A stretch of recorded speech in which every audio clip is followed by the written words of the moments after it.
The narrow streets of Capernaum were buzzing with activity as the Sabbath service ended. People spilled out of the synagogue, many talking about the man called Jesus, whose teaching had stunned them with its authority. Among them were Simon Peter and Andrew, walking with Jesus and James and John toward Peter's house. The air was warm, but Peter's heart was heavy. Inside his home, his mother-in-law lay burning with fever. She had been unwell for days, her body weak, her breathing labored. The household was tense with worry. They had done all they could, cool cloths, herbs, and prayers, but her condition didn't improve. The fever gripped her, draining her strength, and Peter knew she was slipping away. As Peter entered the house, his wife rushed to him, her face etched with concern. "She's worse," she whispered. Peter turned to Jesus with a pleading look. He didn't need to explain. Jesus, with that gentle yet powerful presence, nodded.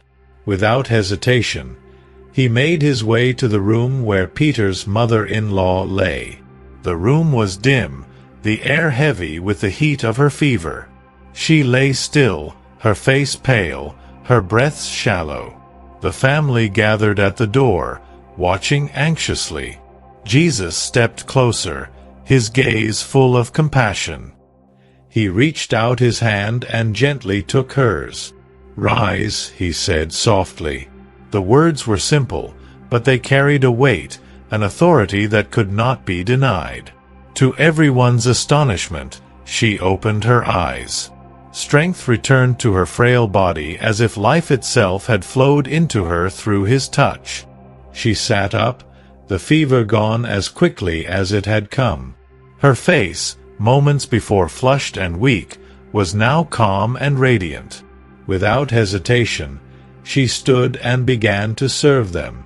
This wasn't out of obligation but gratitude, her joy overflowing into action. The household was amazed. A moment ago, they had feared losing her, and now she moved with energy and health, her smile lighting up the room. Peter watched in awe, his heart swelling with gratitude, not just for the miracle but for what it meant. Jesus cared about his family, his home.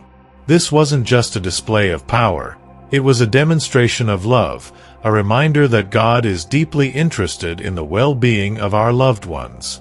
It was a declaration of God's interest in the well-being of families.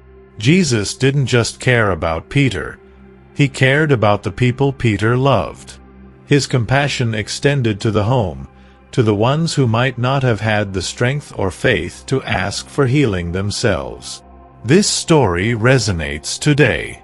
Many of us have family members struggling, facing sickness, despair, or battling illnesses, physical, emotional, or spiritual, that they are too weak or too weary to seek help and we feel powerless to fix.